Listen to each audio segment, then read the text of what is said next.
Pienso en Borges, Borges, por claro. supuesto, ¿no? Debe ser un lugar común Fíjate, también. sí. Escribir sobre el padre es escribir sobre uno también, ¿no? Además es el patriarcado, Sí, ¿no? Es la ley y el sí, sí, orden. Sí, leer es un lugar común, sí, ¿no? Sin leer es difícil escribir y además hace bien leer, aunque no sí, escribas. totalmente. Yo sé que no sé si a toda mi familia le gustó que yo expusiera esto, ¿no? Él decía, los conquistadores se llevaron el oro, pero nos dejaron el oro, nos dejaron las palabras. En la segunda temporada, Books and People vuelve a abrir sus páginas para invitarte a un nuevo viaje por el universo de la escritura.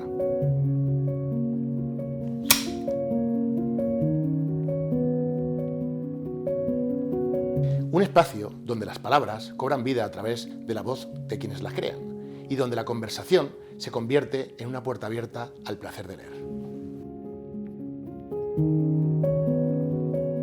Aquí, los escritores y escritoras comparten su mirada sobre el mundo, sus dudas, sus pasiones y el hilo invisible que une sus historias con las nuestras.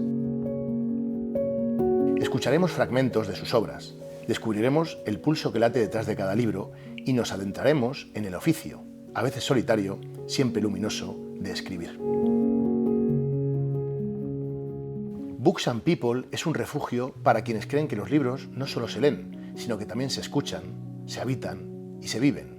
Un viaje íntimo hacia el corazón de la escritura y quienes lo hacen posible. Reinaldo Sietecase nació en Rosario en 1961 y encontró muy pronto en las palabras una forma de mirar el mundo. Primero llegó la poesía. En los últimos años de la dictadura argentina formó parte de El Poeta Manco, un colectivo que llevó la literatura a las calles cuando escribir, leer y reunirse también podían convertirse en actos de resistencia. Después llegó el periodismo. Prensa, radio y televisión fueron construyendo una de las voces más reconocibles de la comunicación argentina, crítica, inquieta y siempre atenta a las contradicciones del poder. Pero la literatura siempre estuvo presente como un medio para mirar el mundo. Sietecase ha escrito poesía, relatos, crónicas y novelas en las que el crimen, la desigualdad y la violencia sirven para explorar algo más profundo, la condición humana. Autor de obras como Un crimen argentino, La Rey y Cabrón, transita entre la urgencia de la actualidad y el tiempo lento de la escritura, entre la inmediatez de la noticia y la profundidad de la literatura. Reinaldo Sietecase ha construido una obra atravesada por una misma inquietud: comprender el tiempo que le ha tocado vivir y contar las historias que ese tiempo deja en los márgenes. Reinaldo, muchísimas gracias por estar aquí, por venir desde Argentina para conversar con nosotros. Y bueno, antes de comenzar, como siempre, muchas gracias a la Mistral por el espacio que compartimos para poder tener estas charlas, a todo el equipo detrás de cámaras, a los fotógrafos, Geons, el artista, y a todo el equipo que ayuda en redes y toda la parte de marketing y comunicación. Muy impresionante, ¿no? Sí. Toda la gente que se mueve atrás de, Sí, este, sí. de este trabajo que hace Luis. Muchísimas gracias por la invitación. Muchas gracias a ti. Bueno, hoy un buen día. Ayer jugó Argentina, ganó Argentina. Es cierto. Y ahora nos vamos a ver en la final. Yo no sé si ha sido Sí. casi premonitorio esto. Más allá del resultado, que siempre tiene un toque de azar, que se hable español en una final, Eso es muy interesante. me parece algo buenísimo, ¿no? Yo siempre digo que nuestro idioma es una casa común, con muchas habitaciones diferentes, pero no deja de ser el mismo techo, y hay que valorarlo. Me encanta mucho esa metáfora, pero nada, la primera vez que la escucho y te la voy a utilizar, te la Con voy todo gusto. a tomar de vez en cuando para usarla. Pues empezamos. Claro. Empezamos por quién es Reinaldo Sietecase, pero me gusta mucho empezar. En tu web tienes una frase muy evocadora que es: en mí se cruza la bella y la bestia. Yo entendí esta frase, ¿no?, como la bella, la poesía, la creación literaria, y la bestia, la urgencia, el conflicto, el periodismo. Pero ¿quién es Reinaldo? No, bueno, hay algo de eso, producto de esa mezcla, ¿no? Yo creo que soy producto de mi deseo, porque me parece que estuve siempre bastante condicionado a hacer algo pragmático. Vengo de una familia de inmigrantes italianos a la Argentina. Argentina, en una parte importante, todo el litoral, está conformada por hijos, nietos o bisnietos de inmigrantes, muchos españoles, por supuesto, muchos italianos también, en el caso de mi familia, italianos. Y siempre estuvo el tema de la sobrevivencia, del dinero, del pragmatismo ante situaciones muy hostiles, ¿no? Y bueno, pensar que el arte podía ir a un camino pragmático era imposible. Entonces siempre estuve muy condicionado a hacer cosas que dieran dinero, o currar en cosas que dieran dinero. Y por suerte, mi deseo por la literatura, por contar, fue más fuerte que nada, y creo que me trajo hasta aquí y me permitió, después de muchas vicisitudes, yo pasé por mucho trabajo, trabajé en un banco, en una metalúrgica, en una imprenta, llegar al periodismo, y como escribía desde muy pequeño, desde adolescente, creo que fui tejiendo esa trama que me trajo hasta aquí. Por eso juego con la idea de La Bella y la Bestia, porque bueno, la bella es la literatura, la bestia es el periodismo, la urgencia, y bueno, a veces tienen hijos bellos y a veces monstruosos. Pues muchísimas gracias por esta presentación.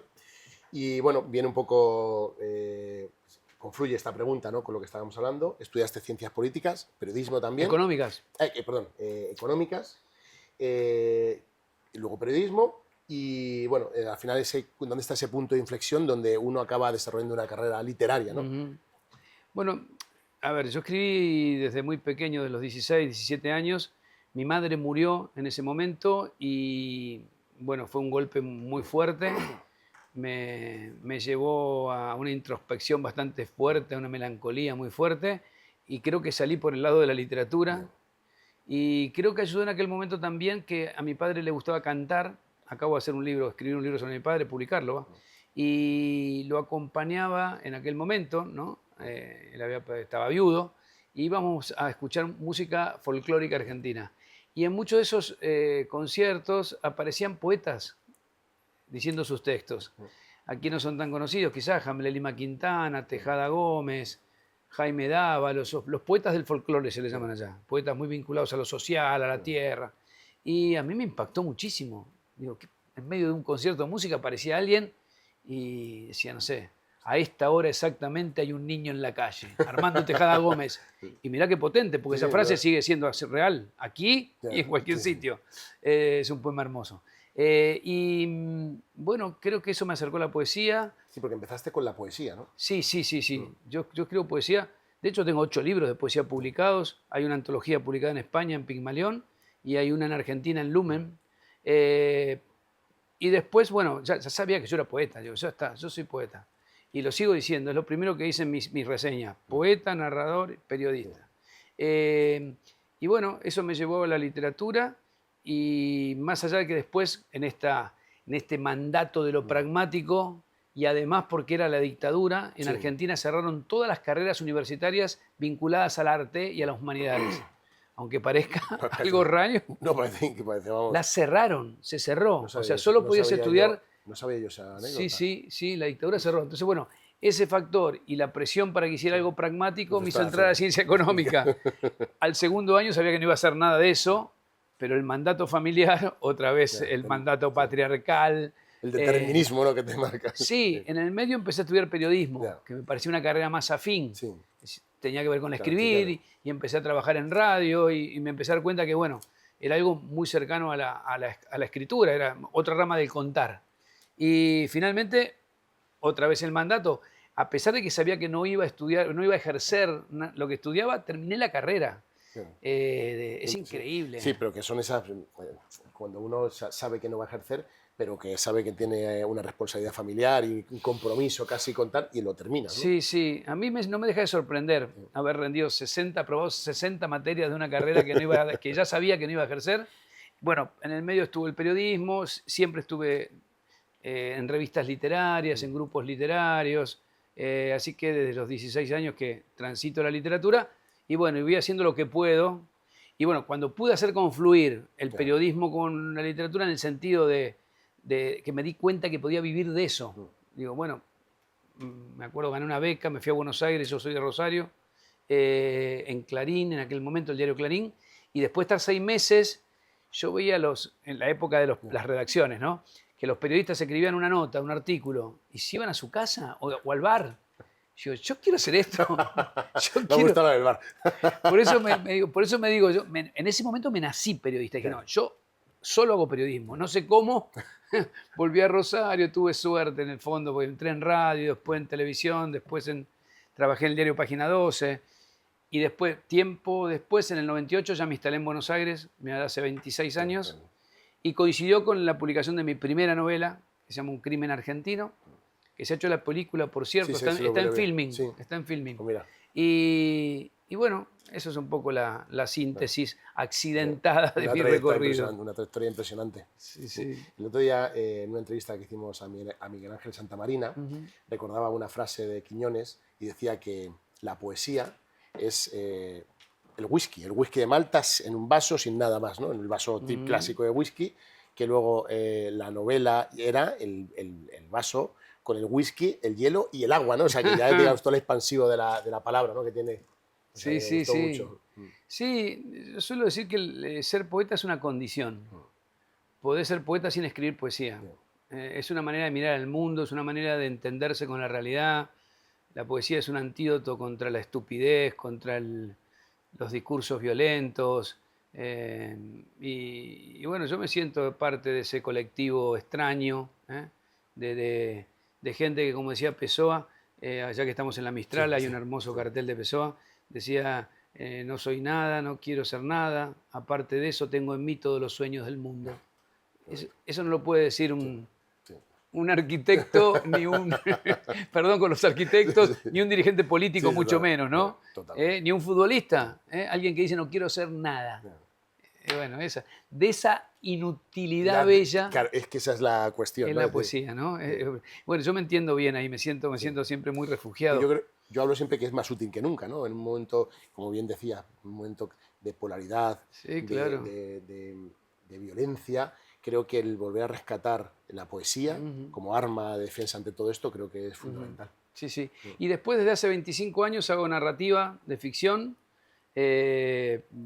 Trabajaba en el periodismo y una historia basada en un hecho real terminó siendo esta novela, Un crimen argentino, muy alentada por Tomás Eloy Martínez, gran maestro de escritores y de periodistas también, por cierto. Él también era una especie de anfibio, ¿no? Y que me alentó a convertir esa historia en una novela, y a partir de allí ya son cinco novelas y me siento muy cómodo, es como si ya templase bien el instrumento, ¿no? Después de tanto tiempo de la narrativa de ficción, que en general mis novelas son o criminales o negras. Además, con mucho ritmo. A mí está La Rey, me ha encantado. Qué suerte. Sobre todo me gusta mucho cuando tú tienes un eje central, ¿no? Que es la historia que va sucediendo, pero en este caso cuando metes algo histórico que le da le da como una riqueza a lo que es la historia tremenda, ¿no? Y luego cuando ya confluyen, no quiero hacer spoiler, pero una novelaza. Está bien lo que apuntás. Yo, en general, todas mis novelas tienen dos líneas de trama que yo voy tejiendo, ¿no? Y en el caso de La Rey, que es una protagonista, mi primera protagonista femenina, ¿no? Pero me ha encantado porque es muy carismática. Sí, o sea, ella es muy potente, muy potente. La foto me impactó, también. Sí. Esa foto que luego está la foto completa. Sí, la pusimos completa porque es una gran artista argentina, ¿no? Me encantó, la foto. Y autorizó el uso de esa imagen. Estaba en la duda, digo, ¿no será que la gente se va a quedar con ella, que La Rey es esta imagen? Y me di cuenta que no, que algunos sí y otros no, que no importa, pero es una imagen potente. Y bueno, cuando uno logra que una tapa tenga una imagen potente, un título sólido, ayuda. Me gusta el juego también con tu propio nombre. Con el juego de Rey y La Rey, sí. Sí, me gustaba mucho la idea de La Rey, porque bueno, ella es una chica blanca rosa, paraguaya.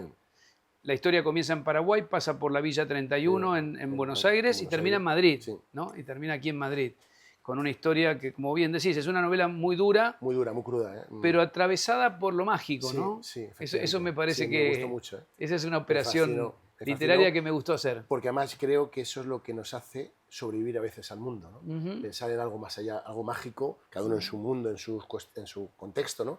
Pero el que cómo sobrevivimos a algo tan duro, ¿no? Como lo que pasa a esta mujer. Claro. Y cómo sigue siendo humana. Sí. Que me encanta esa parte. Y además me gustaba la idea de que en una novela muy violenta hubiese también el juego de lo mágico, porque en la América Latina eso está muy presente. Muy presente. Yo no soy una persona de fe y digo que no me vanaglorio de eso. Hay gente que se enorgullece de no creer. Yo lo lamento. Sí, porque me gustaría. Se vive más fácil creyendo. Me gustaría, me parece que te ordena, que genera muchas cosas, pero no tengo esa gracia. Pero sí me llama mucho la atención, me interesa mucho. Me interesan mucho los santos populares, me interesa mucho lo que pasa con con el registro ese mágico que para mucha gente funciona, que hay objetos que tienen un poder notable, ¿no? Bueno, y la novela además tiene mucho que ver un espejo Sí. negro que está en el Bueno, Museo de Ciencia de Madrid, es ¿no? que en la propia reflexión sobre el espejo me encantó, es decir, el que dices tú, el espejo lo que haces es mirarte, ¿no? Y cuando te Claro, miras te pierdes, o sea, no te sí, pierdes, sí. es decir, te estás viendo en un reflejo casi desde un punto de vista de la vanidad, Ujú. pero en un espejo negro que no hay reflejo es la Claro. profundidad, la oscuridad, como un agujero negro, ¿no? En el que tú te metes y no sabes a dónde te lleva, ¿no? Y me gustó Y fíjate metafóricamente, la empatía con los teléfonos móviles, sí, ¿no? Que también son espejos sí, negros, efectivamente. hasta que se abre la pantalla, pero el espejo negro que está ahí en el Museo de Ciencias de Madrid, para mí es fascinante, es un objeto de una potencia, es el más grande que hay de los que están en el mundo, ¿no? Hay 16 detectados. Le contamos a la gente que lo usaban los sacerdotes aztecas para sus ritos y que algunos creían que tenían la posibilidad de contactar con el inframundo, ¿no? Así que bueno, es un Sí, objeto muy no, me inquietante. gustó, es que el tenerlo de la mano durante la trama de la novela, otra trama que vas acompañando, también Sí. personajes muy característicos, ¿no? El Sí, profesor, sí, Salvador Merino, el sí, profesor, y de Américo, Américo. el librero del museo. Pues continuando, vamos a hacer un par de preguntas más para terminar esta Ujú, sección. Una tiene que ver con el periodismo, pero más que con el periodismo es una persona que también se dedica al periodismo, a hacer muchas preguntas ujú, y hacérselas a uno mismo. Y también como narrador ha recibido, ¿no? Muchas preguntas, ujú. ¿no? Por tus libros. Eh, ¿Cuál es la pregunta que no te han hecho nunca y te hubiese gustado que te hiciesen? Uf, no lo sé, es difícil, ¿no? Mira, usé una frase que no se usa mucho en el periodismo, no lo sé. Eh, es difícil porque si la supiera me inquietaría Claro. demasiado, creo, ¿no? Eh, no sé. Creo que estoy después del libro cabrón Mm. escribí un libro sobre mi padre que me movilizó mucho porque escribir sobre el padre es escribir sobre uno también, ¿no? Lo hemos hablado antes de cámaras, este libro a mí me ha impactado. Sí, Es que es... estoy. Y me dejó muchas preguntas Sí, abiertas, ¿no? La primera sí, la primera que me empezó a inquietar es que me di cuenta que las cosas, que no tenía solo las cosas que me gustan de mi padre, sino que tengo las que no me gustan de mi padre, ¿no? Y eso me inquietó mucho. Te interroga sobre tu propia paternidad. Yo tengo dos hijos. eh, y nadie te enseña a paternar, ¿no? Es cierto. Pero bueno, nadie te da carne, no dan carne de conducir, de la muchas lucha cosas. contra el patriarcado Sí. que uno recién descubre hace pocos años, ¿no? Y me parece que, bueno, pero no sé qué pregunta. Creo que hay muchas que me inquietarían, por eso no te las voy a decir. Eso Prefiero, es una buena, prefiero que es no me una las, buena respuesta. prefiero que no me las hagan, en definitiva. Y para terminar, es una pregunta que hacemos a todos los escritores y escritoras que pasan por el podcast. Casi todo redunda siempre en lo mismo, ¿no? Que es ¿qué consejo le darías a alguien que quiere ser escritor? Y todo redunda en leer y escribir, ¿no? Y Pero sí. más allá de eso, algún detalle que quieras, nos ve mucha gente con aspiración Ujú. a ser escritor o escritora. Sí, leer es un lugar común, Sí, ¿no? Sin leer es difícil escribir y además hace bien leer, aunque no sí, escribas, totalmente. leer hace bien. Abre mundos, te amplía el conocimiento, nunca te deja solo, nunca estás Sí, solo con un libro cerca, que además el libro es un objeto perfecto, ¿no? Como la rueda, sí, totalmente. como el lápiz. Eh, consejos, no, bueno, seguir el deseo. Si está el deseo de escribir, hay que, qué sé yo, hay que ir por ahí fundamentalmente. La curiosidad es muy importante, ser curioso. Yo creo que hay un impulso ahí. El que quiere escribir es que tiene como una sed, ¿no? Sí, Hay una sed de narrar, de contar.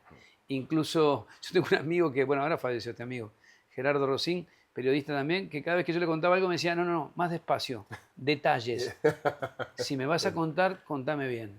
¿Estuviste con Luis? ¿En dónde? ¿Cómo es la Mistral? Le diré a él. Describímela. Vi que había una madera. ¿Cómo es?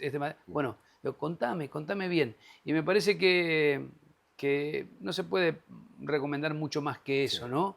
Seguir el impulso, la idea de dejar testimonio, de escribir. No sé, el hombre lo hace desde... En algún momento, cuando nuestros ancestros, nuestros tatarabuelos venían de la casa, de cazar, a la noche alguien sí, contaba un contaba una cuento. Sí, historia, ¿no? sí. Y me parece que esa magia es la que perdura a través de los tiempos, ¿no? No todos los que estaban alrededor del fuego contaban, pero estaban No todos, dispuestos a de escuchar escucharlo. historias, ¿no? Por eso es una cosa de ida y vuelta muy interesante el contar. Pero no sé si suscribir algo más. Después viene la técnica. Claro, eso, pero eso es Claro, músculo que uno tiene que no coger. todos vamos a Claro, escribir como García claro, Márquez, efectivamente. lamentablemente, por nombrar a alguien muy talentoso, pero todos podemos escribir, Efectivamente. todos A podemos dejar mí, registro. cuando me preguntan, siempre digo pues una frase de Oscar Wilde que decía, ¿qué es lo que necesitas para escribir? Y decía siempre, tener algo que contar. Claro. Luego lo contarás con más técnica, mejor, peor, Ujú. o conectarás más con Y el después hay que lector. sentarse. Bueno, claro, es que Sentarse, porque si dice, yo estoy que no escribo. Y bueno, pero lo que pasa es que la única posibilidad es estar sí, totalmente. y dedicarle horas a eso.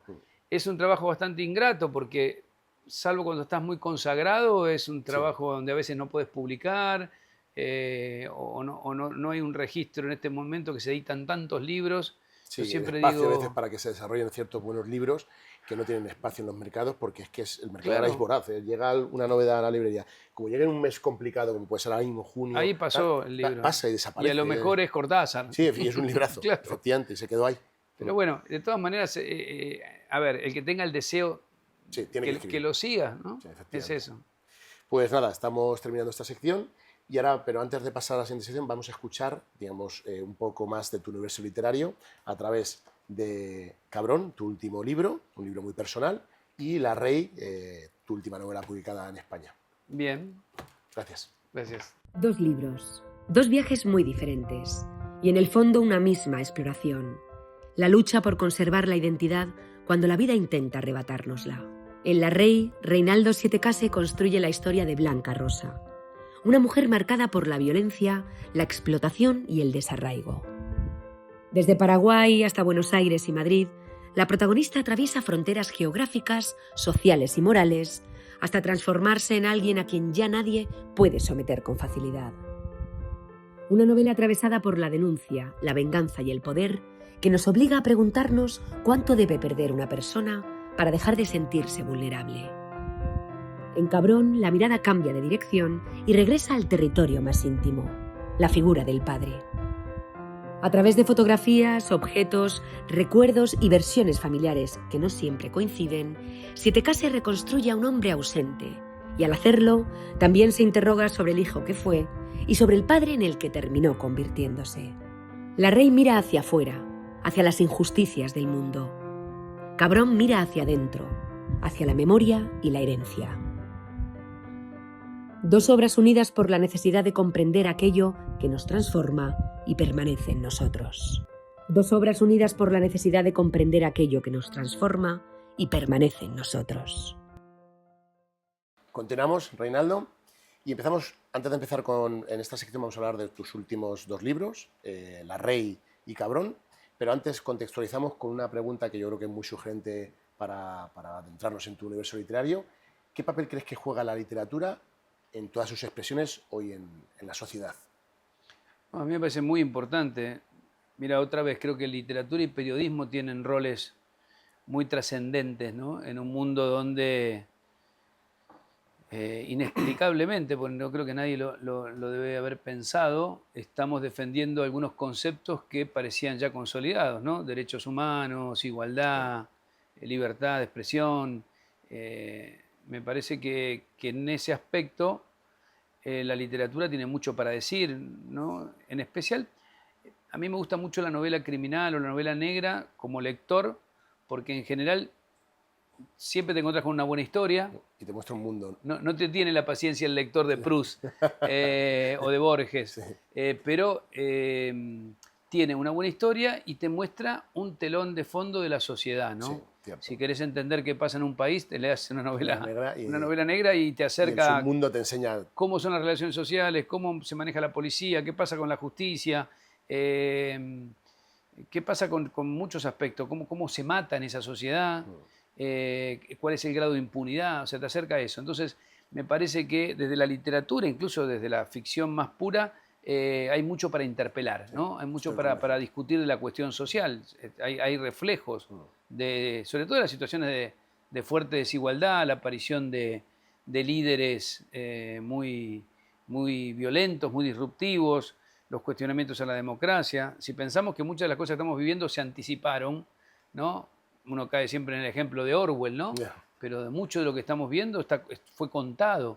De hecho, la inteligencia artificial fue anticipada, ¿no? Yeah. La posibilidad de que las máquinas tengan un rol central en la sociedad, apocalípticos algunos, otros no.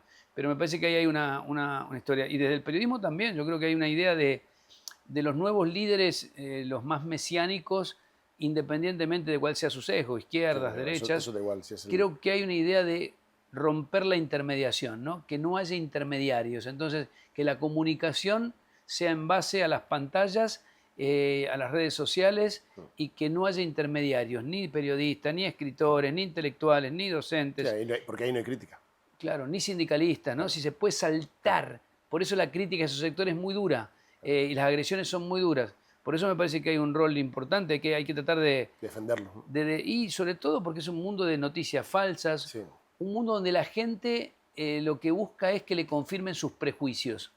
Y el móvil te confirma tus prejuicios. Qué buena. Toda la información que te da Qué buena. es lo que querés escuchar. Totalmente. Entonces, bueno, ante eso, la idea de generar pensamiento crítico Eso es la lectura. es muy importante. Sí, Exacto. totalmente.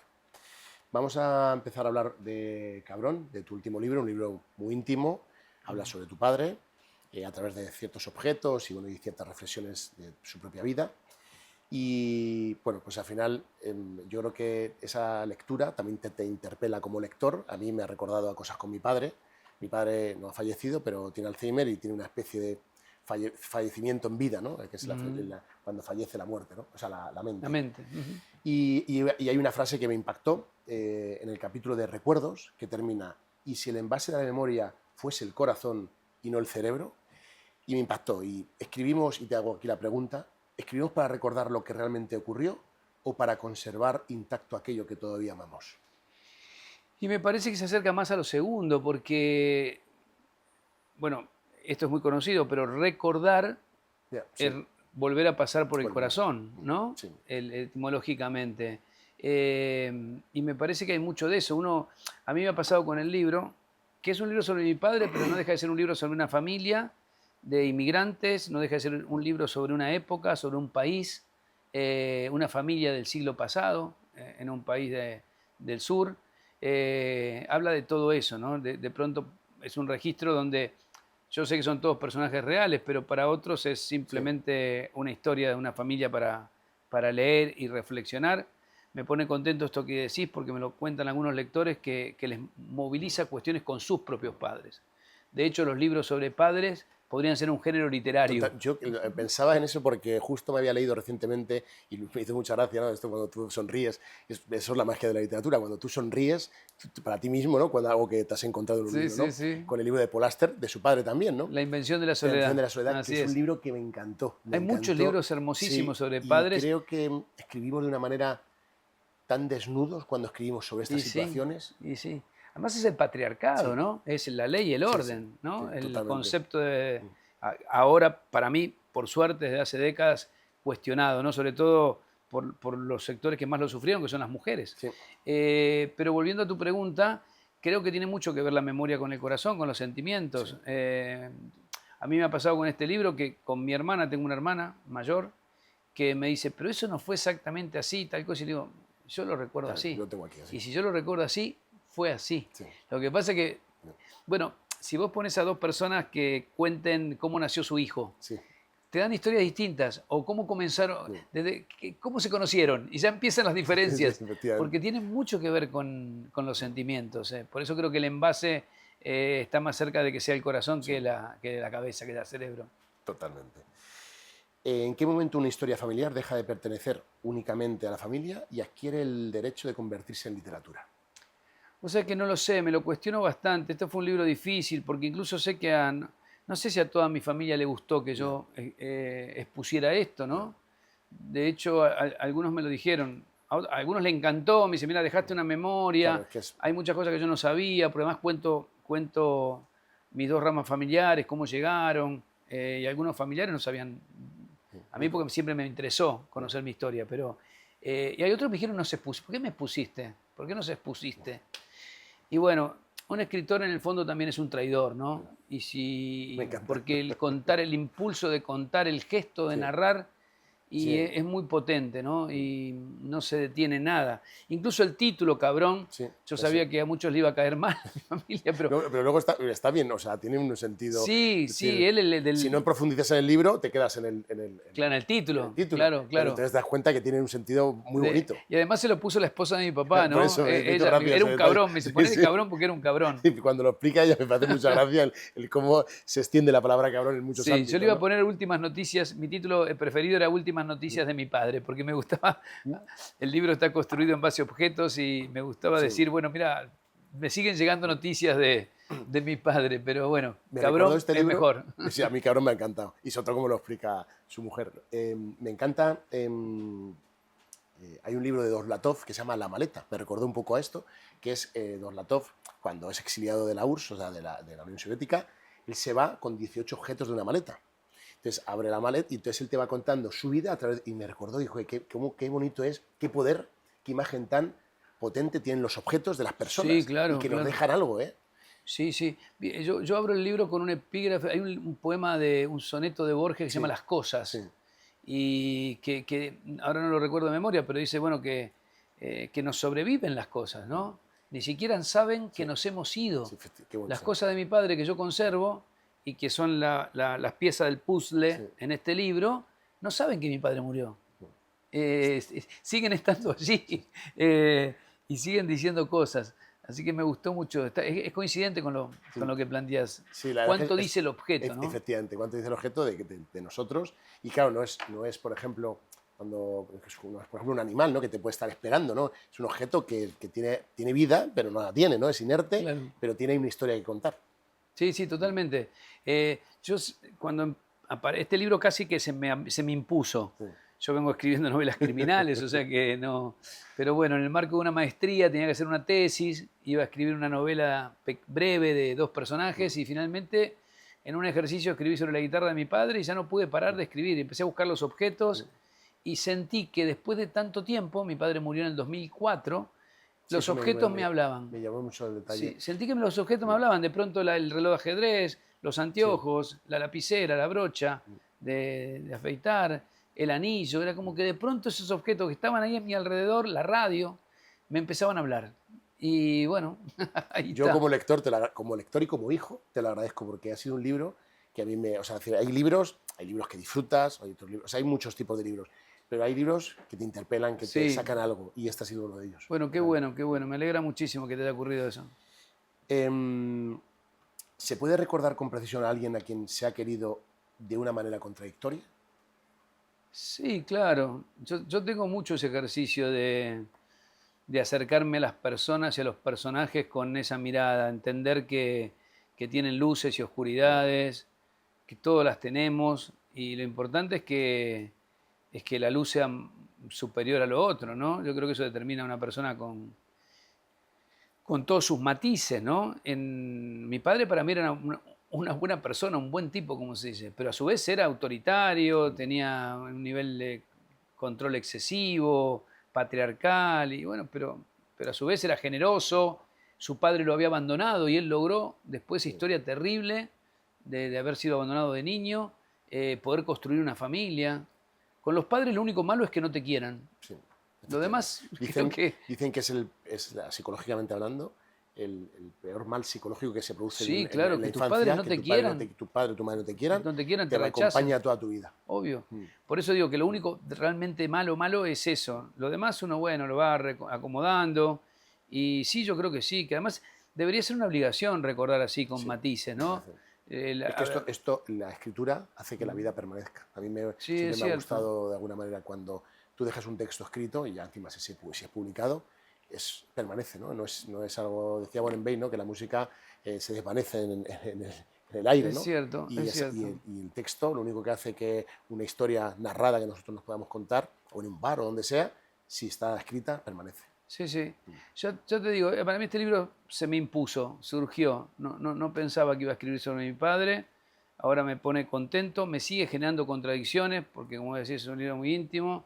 Contradicciones en el sentido de decir, uff, esto de la exposición. Claro, sí. Pero bueno, yo creo que con el tiempo va a terminar Sí. siendo nada. Leído como debería ser leído, que es una novela familiar, Sí, efectivamente. ¿no? Con personajes reales, pero no deja de ser una novela, un relato.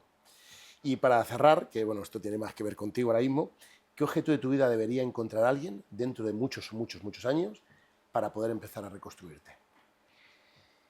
Podría ser las lapiceras, ¿no? Lo que pasa es que tengo varias. Para mí la lapicera es un objeto. Yo uso pluma, como dicen aquí, pluma fuente, desde niño.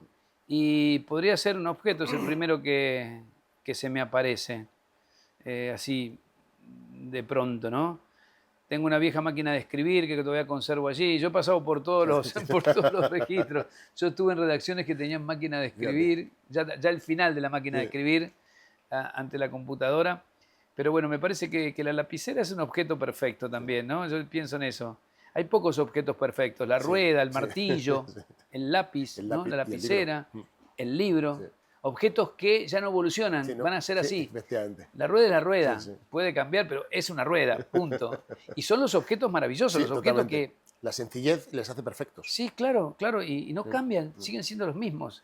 Después habrá el libro electrónico, no sé, audible, lo que quieran, digital, todo lo que quieran, pero el libro, el objeto libro... Es un elemento perfecto. Claro, y bueno, pues yo creo que podría ser ese.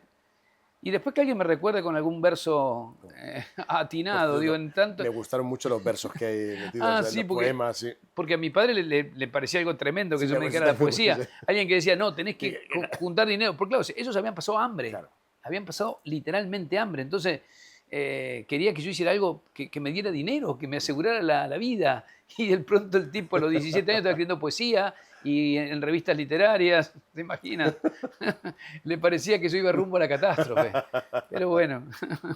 Qué bonitas esas anécdotas de los padres. Y sí. Pasando ahora a La Rey, la novela me ha encantado, una novela muy dura, sobre todo por lo que sufre Blanca Rosa, pero sin embargo me parece un personaje fascinante desde que me gusta que nunca pierde la humanidad. Me encanta eso, incluso en la venganza sigue siendo humana. Sí, sí, sí. Y me fascina el personaje, o sea, y bueno, lógicamente cómo va evolucionando y cómo se va construyendo, ¿no? Como mujer. Y la pregunta es, ¿dónde debería quedar la mirada del lector final? ¿En la mujer que conquista el poder o en la sociedad que le negó cualquier otra forma de libertad? Mira, otra vez voy a usar el no lo sé. Sí, mi intención...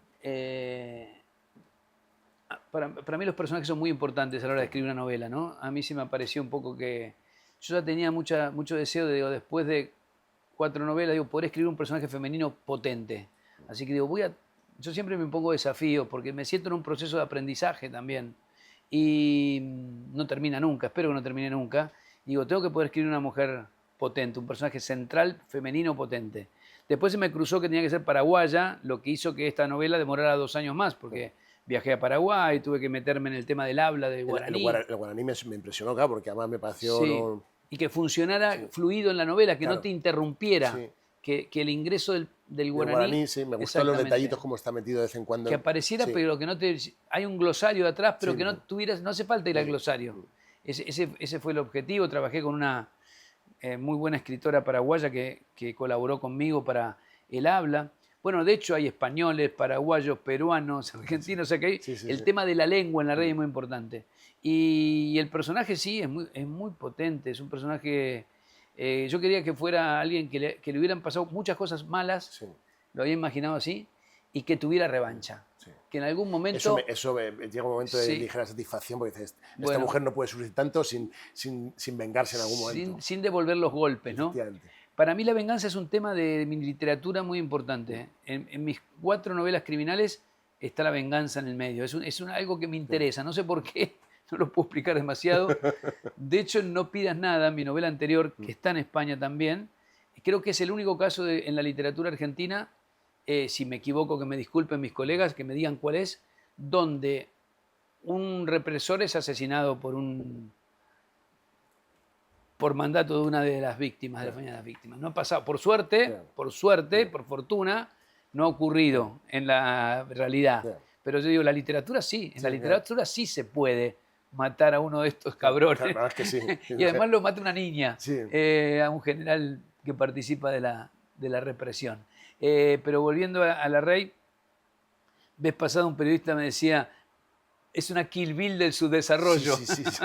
Es que es una persona. Sí, Y me gustó mucho. Sí, verdad que sí. No mata tanto, pero sí, pero tiene un perfil así, ¿no? Al final es que, claro, la van sometiendo a un montón de violencia de todo tipo, ¿no? Es decir, hasta la violencia del lenguaje, ¿no? Cuando le impiden hablar en guaraní. Claro. Cuando llega a Madrid y le han impedido hasta su propia lengua, ¿no? Y entonces, ¿hasta dónde puede llegar la violencia que te quitan hasta tu propia identidad?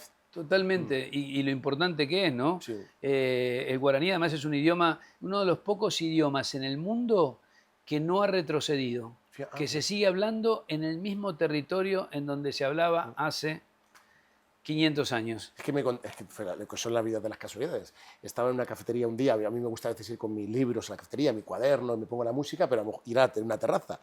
Y no sé cómo, casualidad de la vida, me habló las personas que habían al lado y eran de Paraguay.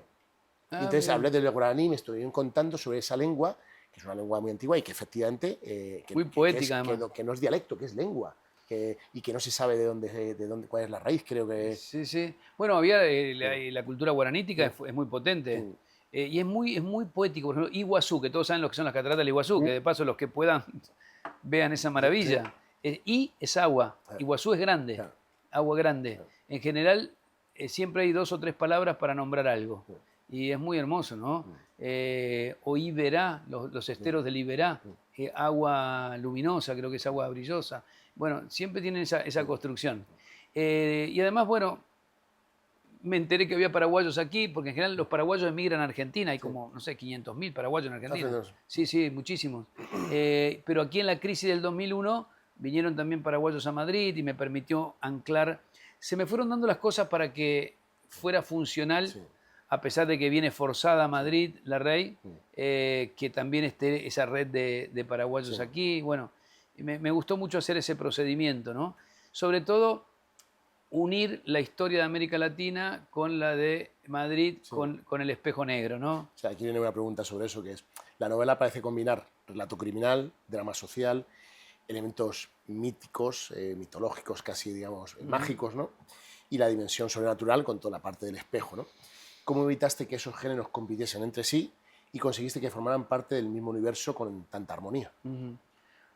Mira, una novela es un mundo, ¿no? Y el verosímil dentro de ese mundo tiene que funcionar, más en una novela negra, ¿no? No puedes equivocarte ahí. Yo como sé que escribo novelas muy duras, empecé a pensar en la idea de poder interactuar con algo de lo mágico y ver qué pasaba. Yo tengo un libro de cuentos que se llama Pendejos, que es también una palabra polisémica, fíjate, como cabrón, que tiene muchas interpretaciones. Bueno, en América Latina, América del Sur, se usa como chiquito, como el vello púbico, y se le dicen popularmente a los chicos jovencitos. Son todos chicos que matan.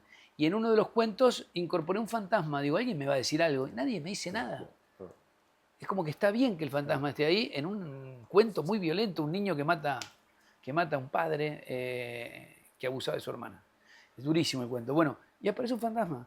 Y después en No pidas nada, mi novela anterior que está aquí, aparece también en una sesión espiritista, aparece un espíritu. Y en una novela también muy dura. Y yo digo, uy, me van a empezar a decir cómo metí. Y no, porque el verosímil lo admite. Por eso cuando uno lee una novela con dragones, ponele, o con platos voladores, bueno, sí es verosímil, efectivamente. Si funciona en el mundo de la novela es verosímil. Y aquí aparece la obsidiana como un elemento mágico central. Pero me parece un elemento potente, o sea, y a descubrir. Yo, de hecho, cuando en el capítulo que habla de John Dee, de cómo de que en el pasado cómo hubo esa mística, ¿no? Yo me puse a buscar libros por todas partes, ya tengo un montón de libros. No, que John Dee es un personaje... Sí, interesantísimo, interesantísimo. Hay películas, hay libros sobre él. Bueno, de hecho, en el Museo Británico se exhibe como una pieza fundamental, un espejo muy pequeñito de obsidiana, un espejo negro, que John Dee usaba supuestamente para conectar con los ángeles, con el inframundo. En el Museo de Madrid está el mayor espejo negro que hay en el mundo. Y aquí, recién ahora está siendo un poco más valorado. Creo que la novela tiene algo que ver. Yo creo que sí, porque es que... Es probable. Pero los que puedan, vayan a ver el Museo de Ciencias Naturales. He ido un montón de veces con mis hijos, pero no me había fijado en esa pieza y ahora estoy fascinado con la pieza. Está en la parte de minerales, pero es un objeto mágico. Claro. No sé, para los que crean, los aztecas creían que era un espejo... Arqueológico, es una... conectaba con el otro mundo, con el Efectivamente. inframundo. Después estaba, bueno, yo recién hablé de mi falta de fe, pero yo soy muy respetuoso de la fe Sí, de no, los demás, de los que creen. Me parece maravilloso. Bueno, en el fondo la gran operación narrativa del libro fue unir una pequeña piedra de obsidiana que tiene la Blanca Rosa al espejo negro de Madrid. Y bueno, si quieren saber cómo se cruzan, hay que leer La Rey. La literatura puede modificar nuestra mirada sobre una realidad social o su capacidad reivindicativa termina en el momento en el que cerramos el libro. Ujú. Sí, sí, pero a mí me da siempre tengo la fantasía de que cada libro algo te modifica, ¿no? Te cambia algo, te aporta algo, te enseña algo. Por lo menos a mí como lector Sí, a me mí me pasa pasa, lo mismo. por eso es tan fascinante. La historia te queda resonando mucho tiempo. A veces con los años tenés que volver a leer un libro que dijiste, uy, ¿qué me pasó con esto? O sea, hay un poder transformador, Sí, ¿no? yo opino siempre lo mismo. En Que la literatura. tiene las novelas, tienen ese poder que te hace profundizar en una situación muy concreta y te transforma, ¿no? Sí, sí. Borges decía que no era contradictoria la ficción con la realidad. Sí. O no necesariamente, decía, no necesariamente contradictoria. Puede complementar, puede acompañar, puede restañar situaciones de la realidad. A ver, no va a cambiar el mundo un libro, pero sí puede cambiar una persona, ¿no? Por lo menos a mí como lector Sí. me ocurre. Totalmente. Sí, yo tengo ahí una frase que cuando he ido a dar algunas charlas sobre fomento de la lectura, siempre hablo de que la lectura puede cambiar a una persona. Sí, la lectura le puede cambiar, un libro te puede cambiar.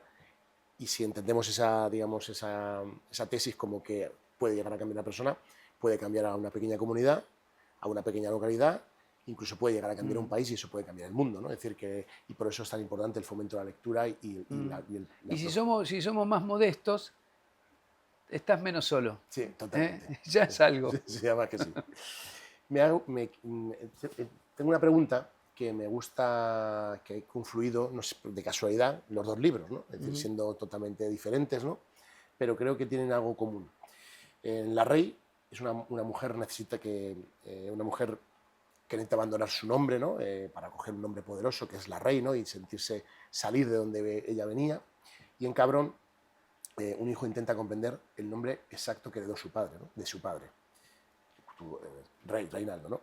¿Somos más aquello que elegimos ser o aquello que recibimos antes de poder elegir? Bueno, ese es el proceso que creo que cada persona tiene que lograr hacer. A veces se puede, a veces no se puede. Que es la construcción de uno, ¿no? Cómo te construís. Pesa mucho la historia familiar, pesa mucho las influencias, pesa mucho un montonazo de cosas, pero bueno, es una especie de gran aventura, ¿no? ¿Cómo haces para construirte en medio de tantos condicionamientos? Sí, yo últimamente pienso mucho en el determinismo, ¿no? Familiar muchas veces, Y sí, hacia claro. dónde desemboca algo y dónde está la ruptura de cuando uno decide romper hacia donde le van dirigiendo. Que en algún momento hay que hacerlo, ¿no? Es el momento, para mí, de cuando uno es adulto ya. Ese es el momento. Y sí, hay quien puede romper de una manera más abrupta y otros que no, que se acomodan a eso que pensaron para ellos. Es difícil saber qué es mejor, qué te conduce a una vida más tranquila o más feliz. El problema es que nunca lo podemos comprobar porque hemos elegido un camino, ¿no? Exacto, exacto. Creo que era Kundera, ¿no? En La insoportable levedad del ser, que él dice que bueno sería poder hacer. En las bifurcaciones hacer una, volver y hacer la otra, ¿no? Estás ante dos trabajos, hacer uno, volver a hacer. ¿Qué me pasaría si hubiera tomado el otro? Si casarse o no casarse, o no sé qué. Pero bueno, no se puede. No se puede, Lo entonces siento. nos quedamos con lo que tenemos. Pero antes de terminar, vamos a firmar tu libro para sortearlo en el futuro con nuestros ¿Cómo no? espectadores. Me encanta la idea, gracias. Pues si quieres, firmarnos el libro, por favor. Sí. Y... Bueno, Muchísimas Por gracias, favor. Reinaldo. Y ahora vamos a pasar a escuchar un fragmento de tu novela, La Rey. Hay 3 cosas que la Rey sabe hacer bien: limpiar, coger y matar. Aprendió tempranamente y ahora es una experta en las habilidades que le salvaron la vida en más de una ocasión. Son sus 3 saberes, sus armas para defenderse en la selva. Tal vez sea una manera muy brutal de definir a una persona, pero conocer en qué cosas una se destaca es de vital importancia cuando no se tiene nada. Hace la diferencia. La primera destreza se la debe a su abuela Cándida. Ella le enseñó a limpiar una casa de manera perfecta. Le explicó que todas las niñas pobres tienen que aprender a limpiar para convertirse en cuña guapa, mujer trabajadora, por si les toca un arriero pituba, un compañero inútil o vago. Cándida era una mujer pequeña, de rasgos duros y piel morena. Tenía el cabello entrecano, lacio y largo, habitualmente lo llevaba trenzado hasta la cintura. Vestía de manera llamativa y elegante, con faldas y camisas de colores. Su abuela nunca pasaba inadvertida a pesar de su 1,55 m de estatura. Se destacaba por su simpatía y generosidad.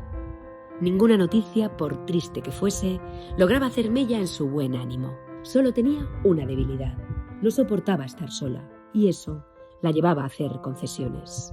Cuando fue a vivir con su abuela, Blanca Rosa era una chinita que acababa de perder a su madre a causa del dengue, una enfermedad tropical transmitida por el mosquito, el animal más letal del planeta, según contó su maestra de escuela. La señorita Mabel aprovechó el lamentable deceso para dictar una clase especial sobre el tema. Tratando de mitigar la conmoción que la arrasaba, se lo explicó a su manera. «Che, Membi, tenés que ser fuerte. A cualquiera le puede pasar una cosa así. En este país, la vida es una lotería». Con el tiempo llegó a comprender que son los pobres quienes compran la mayoría de los boletos en esos sorteos del destino. Por esos años todavía no era la Rey, y todos la conocían por su nombre de bautismo, Blanca Rosa González Mizkowski. Llegamos a la última sección, que es, digamos, la sección más íntima de pues, cuál es tu relación con ciertos temas emocionales del libro, ¿no? Y yo creo que una de las primeras preguntas más emocionales es ¿cuál es tu primer recuerdo con un libro? Siempre pienso en Sandokan porque hay una tormenta, comienza con una tormenta, y me acuerdo que me generó, no sé, me metió en el mundo del tigre de la Malasia, y además esta lucha, ¿no? Del colonizado contra el colonizador inglés, y en este caso, bueno, es fascinante, es una aventura fascinante, ¿no? Y además estar del lado de Sandokan era parte de los juegos. Creo que ese es el libro. Otro que siempre pienso es Mi planta naranja Lima, pero es posterior, de un gran escritor brasilero que se llama José Mauro de Vasconcelos. También es un libro que siento como iniciático de algo, ¿no? Pero Sandokan, si tengo que elegir uno. Claro. Me recuerda, yo tengo una que es Sinbad el marino, que tiene un arranque. Es que como son esos arranques que te impactan, ¿no? Uf, y claro. te dejan ahí como diciendo, ostras, es que esto es algo, ¿no? que lo puedo tocar. Sí, claro, claro, claro. Si pudieras mantener una conversación con un escritor o escritora del pasado, o una cena, o bueno, una tertulia, ¿con quién sería? Pienso en Borges, por supuesto, claro, ¿no? Debe ser un lugar común también. Sí. Mira, y cómo le hubiera gustado el tema de los espejos negros, porque el espejo para él era un tema central. Sí, además tiene esos cuentos místicos, como ruinas circulares, ¿no? Sí, claro. Que orbitan por... Pero él le daba mucha atención al tema de los espejos, lo que significaba, ¿no? Esta magia de que la imagen llega algunos milisegundos antes.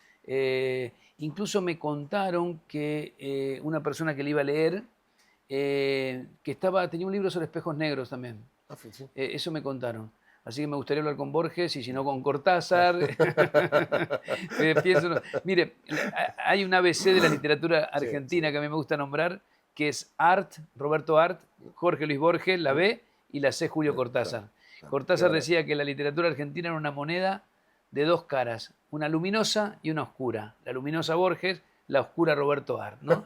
Y él está entre medio. Y él está en el medio, él sería el canto. Bueno, por lo menos de la literatura contemporánea, ¿no? Del siglo XX. Sí. Porque después hay una gran literatura también argentina del siglo XIX que quizás no es tan visitada, ¿no? Sí, efectivamente, sí. Eso, fíjate, eso lo hablábamos antes, que en el universo literario es tan extenso y tan amplio que aparte de leerlo todo es imposible, pero que es verdad que hay grandes escritores del pasado que muchas veces se quedan en la sombra porque es que no hay recorrido... Sí, claro, no se siguen publicando. Que no sea más local, ¿no? Sí, totalmente.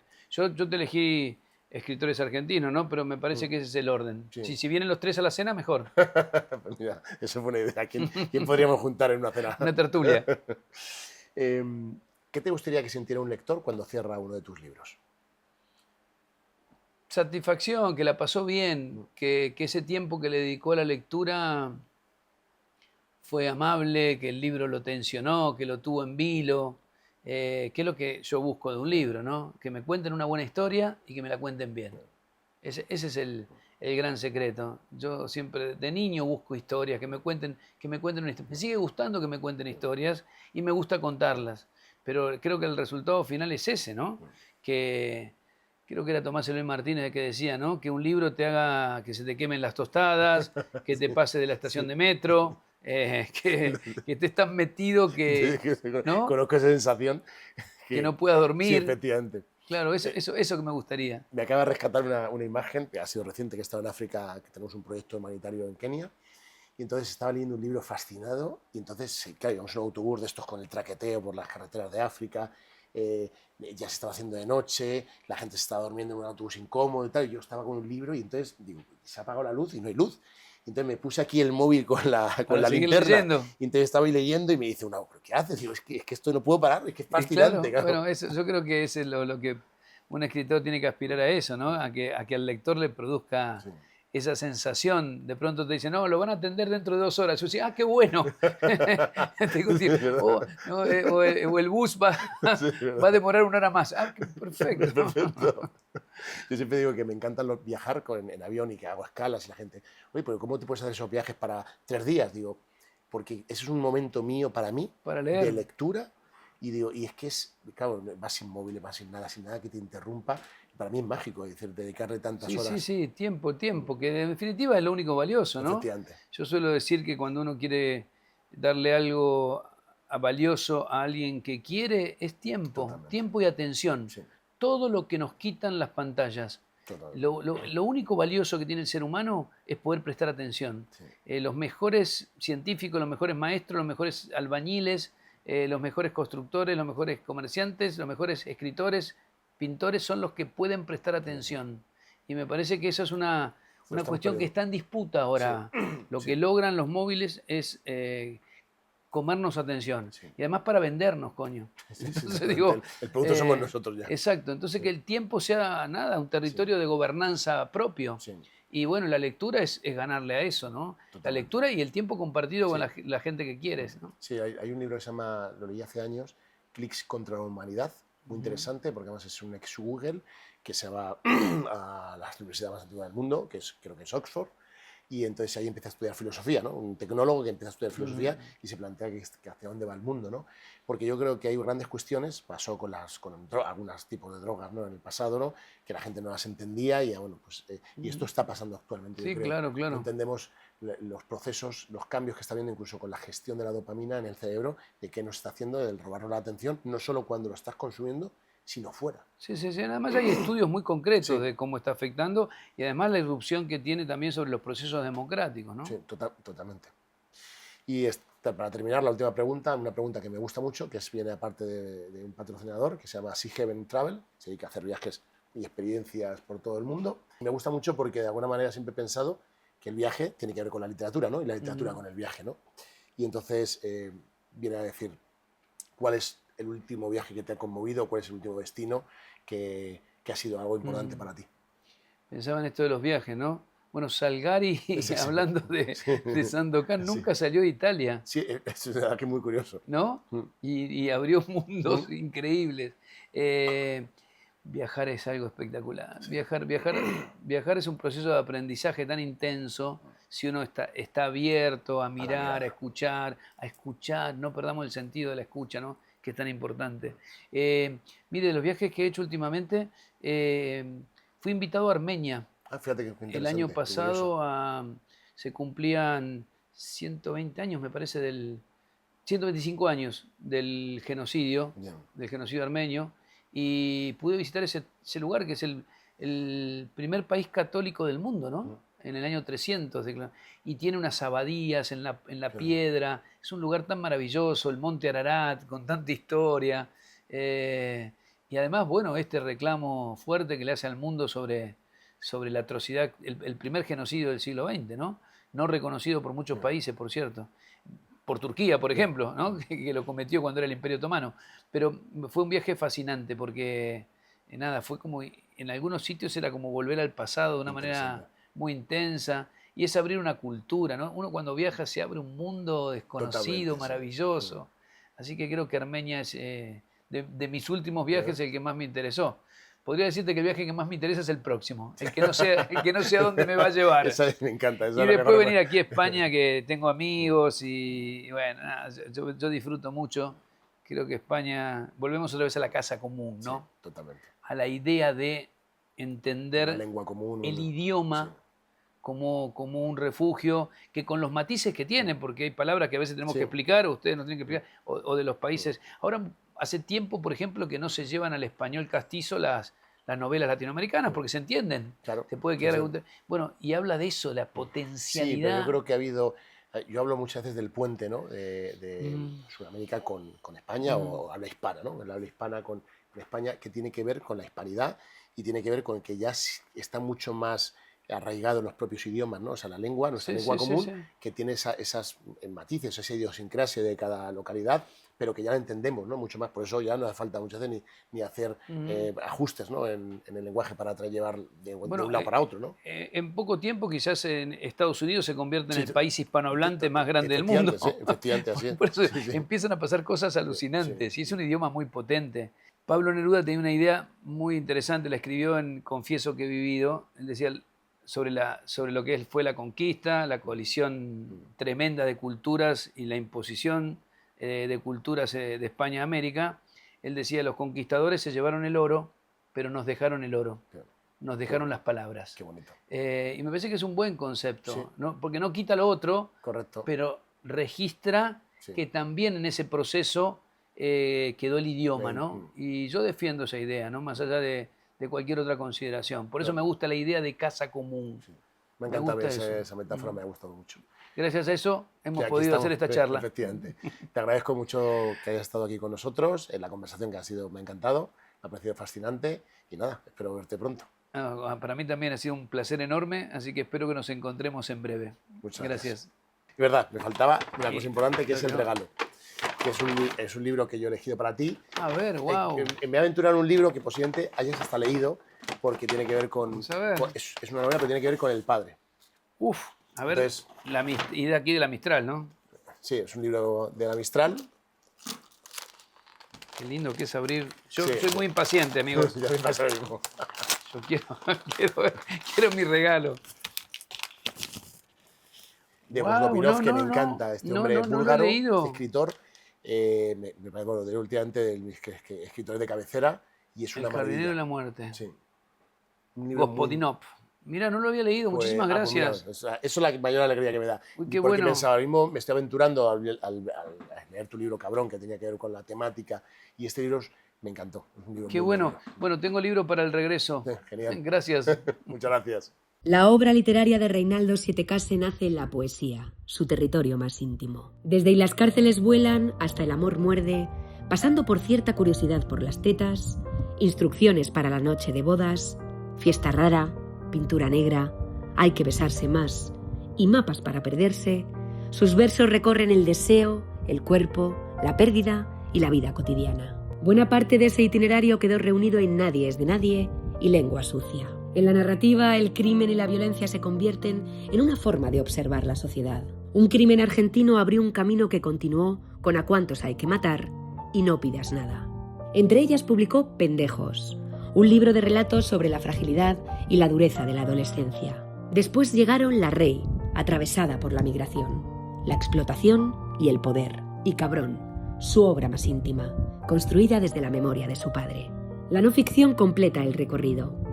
El viajero que huye, bares y No hay tiempo que perder reúnen sus crónicas. Kamikazes indaga en años decisivos de la Argentina. Desnudos de vidriera une palabra y fotografía. Y Periodismo, instrucciones de uso, reflexiona sobre una profesión en crisis. Poesía, narrativa y periodismo. 3 caminos distintos para una misma búsqueda. Comprender la realidad y encontrar las palabras capaces de contarla.